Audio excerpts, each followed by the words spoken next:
Namaste everyone, this is Abhishek and today we are going to discuss about the nationalism and imperialism. By the last quarter of the 19th century, nationalism no longer retained its idealistic liberal democratic sentiment of the first half of the century, but became a narrow creed with limited ends. कहने का तात्पर्य यह है कि 19वीं सदी के जो प्रारंभिक दौर में हमने देखा जो राष्ट्रवाद का स्वरूप था, जो उसका लिबरल डेमोक्रेटिक सेंटिमेंट वाला स्वरूप था, वह स्वरूप उसका खो चला था, खत्म हो चुका था। जब हम 19th सेंचुरी के आखिरी में पहुंचते हैं तो उस दौर तक जाते जाते इसका जो स्वरूप था वो बिल्कुल ही बदल चुका था।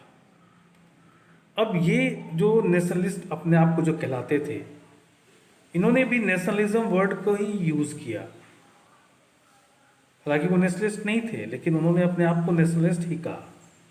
और वो इसलिए नेशनलिस्ट हम नहीं कहते उनको क्योंकि वो इनटॉलरेंट हो चुके थे। इनटॉलरेंट कहने का अर्थ यह है कि वे हमेशा एक दूसरे से लड़ने भिड़ने को तैयार रहते थे। अब जो यूरोपियन शक्तियाँ थी वो राष्ट्रवादी शक्तियों का इस्तेमाल, राष्ट्रवाद जैसे विचारों का इस्तेमाल अपने जो साम्राज्यवादी लिप्सा थी उसको पूर्ण करने के लिए इन्होंने इस शब्द का प्रयोग किया। अब यहाँ पे एक नया वर्ड इम्पीरियलिज्म का आता है।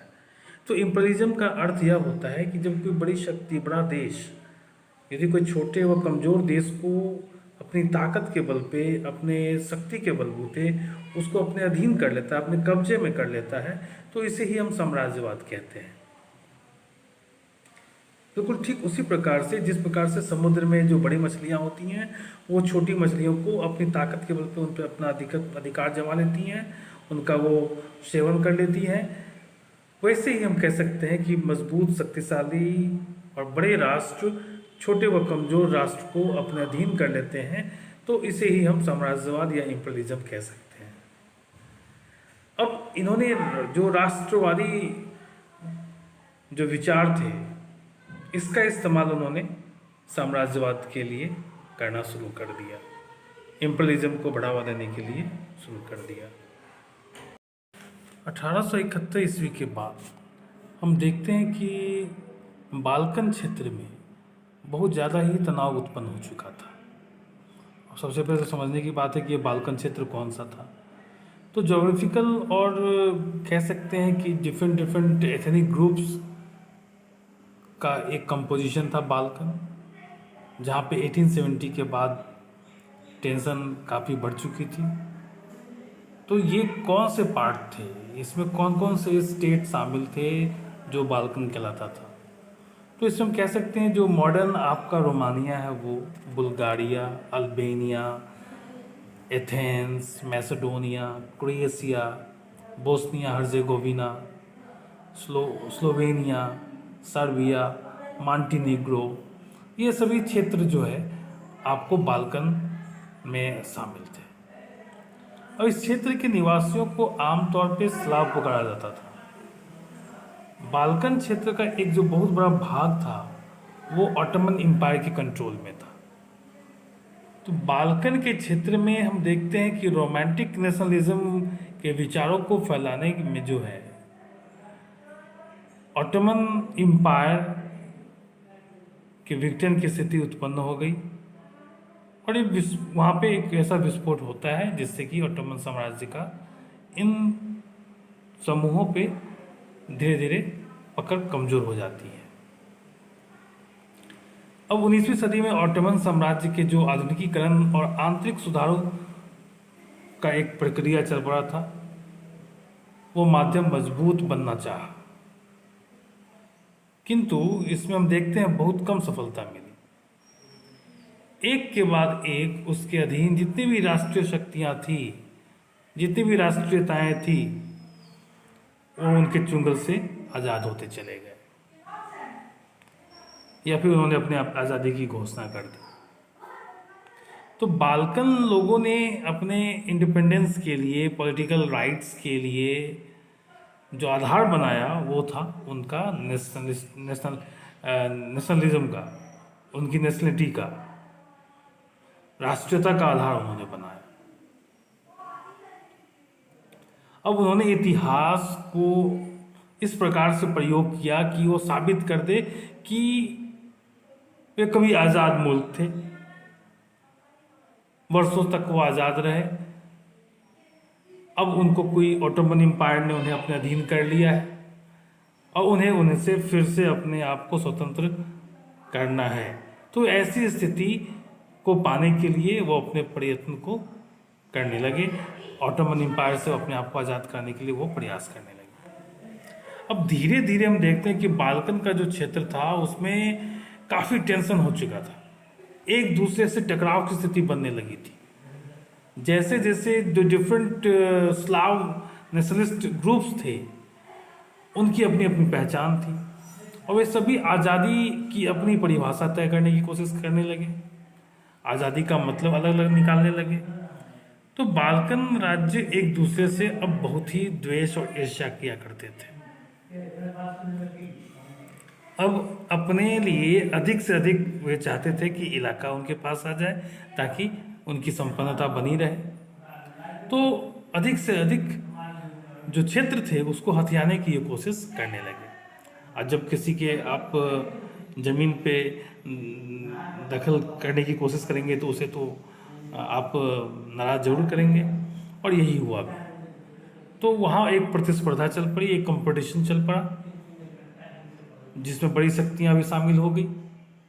अब इस समय यूरोप में जितनी भी शक्तियाँ थी उनके जो बीच जो ट्रेड होते थे या फिर जो कॉलोनीज में जो उनके नेवल पावर थी या फिर आर्मी थी, इनको अब वो मजबूत करने की कोशिश करने लगे और इसमें एक बहुत बड़ी कंपटीशन चलने लगी, बहुत बड़ी प्रतिस्पर्धा हो गई। जिस तरह से बाल्कन समस्या आगे बढ़ी उसमें यह प्रतिस्पर्धा और भी बढ़ती चली गई। इस प्रकार से हम देखते हैं कि जितने भी मजबूत शक्तिशाली राष्ट्र थे उन्होंने अपनी शक्ति को बढ़ाया, अपने हथियार बढ़ाए, अपनी सेना को मजबूत किया ताकि वे मौका आने पे एक दूसरे से वो सामना कर सके। अब इस कड़ी में हम देखते हैं कि रूस, जर्मनी, ऑस्ट्रो हंगरी, ये सब ने भी जो है, ये सभी शक्तियां भी जो है सो बाल्कन पे अपनी ताकत और पकड़ को मजबूत करने के लिए इन्होंने अपने प्रभाव को बढ़ाना शुरू कर दिया। वे भी चाहते थे कि बाल्कन के क्षेत्र में उनका प्रभाव बढ़े। अब इस इलाके में इसका परिणाम क्या हुआ कि कई सारे युद्ध लड़े गए और इन युद्धों की परिणति हम एक बहुत बड़े विनाशक युद्ध के रूप में देखते हैं जिसे हम फर्स्ट वर्ल्ड हिस्ट्री में जानते हैं। जी हाँ, तो प्रथम विश्व युद्ध की शुरुआत हम कहीं ना कहीं इसके पीछे बाल्कन टेंशन बहुत ही मजबूती से जिम्मेदार था, जिसकी वजह से प्रथम विश्व युद्ध का आगाज़ संपूर्ण विश्व में हुआ और जिसके विभीषिका को हम सभी ने देखा है कि किस प्रकार से युद्ध विनाशकारी हुआ, ह्यूमन काइंड के लिए, संपदा के लिए, जानमाल के लिए, सबके लिए क्षतिपूर्ण रहा। अब ये जो राष्ट्रवाद का जो भयावह रूप था साम्राज्यवाद के साथ जुड़ने के बाद 1914 में, तो ये एक बहुत ही महाविपदा लेके आई, जिससे मैंने बताया कि फर्स्ट वर्ल्ड वॉर के रूप में ये सब देखते हैं। लेकिन इस मध्य विश्व युद्ध में जो अनेक देश जिनका 19वीं सदी में यूरोपीय ताकतों ने औपनिवेशीकरण किया था, वो साम्राज्यवादी प्रभुत्व से अपने आप को आज़ाद करने के लिए विरोध के स्वर उन्होंने ऊंचे कर दिए थे। हर तरफ विरोध होने लगा। इसी कड़ी में हम देखते हैं कि भारत में भी स्वतंत्रता आंदोलन में तेज़ी आई, जहाँ पे हम ब्रिटेन के अगेंस्ट में अपनी आज़ादी के लिए प्रयास करने लगे थे। तो इस प्रकार से हर जगह जहाँ भी इनके उपनिवेश कायम थे वहाँ पे हम देखते हैं कि एक आज़ादी के लिए संघर्ष प्रारंभ हो जाता है। वे सभी एक सामूहिक राष्ट्रीय एकता की भावना से प्रेरित होकर के साम्राज्यवाद के विरोध में वो खड़े उठते हैं। इस प्रकार से राष्ट्रवाद के यूरोपीय विचार कहीं और नहीं दोहराए गए, क्योंकि सभी जगह लोग जो थे वो अपनी तरह की विशिष्ट राष्ट्रवाद की कल्पना को वो विकसित कर चुके थे। मगर यह विचार कि समाजों को राष्ट्र राज्यों में गठित किया जाना चाहिए, अब यह जो है सो नेचुरल मान लिया गया, यूनिवर्सल मान लिया गया। तो इस प्रकार से हम कह सकते हैं कि ये राष्ट्र राज्यों का उदय कहीं न कहीं इन यूरोपीय देशों की साम्राज्यवादी लिप्सा की वजह से भी की परिणति के रूप में भी हमें देखने को मिला। लेकिन दुनिया को विश्व युद्ध के जो विभीषिका थी उसको झेलने पे इसने मजबूर कर दिया। तो कई सारे युद्ध, जैसा कि मैंने पहले बताया, कई सारे युद्ध हुए और उसके बाद युद्ध की परिणति हम वर्ल्ड वॉर के रूप में हमने देखा। तो इस प्रकार से हमने देखा कि ये जो आइडिया था वो समाज में नेशन स्टेट्स का वो एक्सेप्टेबल हो गया, ये नेचुरल हो गया, यूनिवर्सल हो गया। इस प्रकार से चैप्टर समाप्त होता है और इस चैप्टर के साथ ही हमारा the rise of nationalism in Europe का चैप्टर भी समाप्त होता है। अब हम अगले वीडियो में जानेंगे नेशनलिज्म इन इंडिया के बारे में। तब तक के लिए धन्यवाद।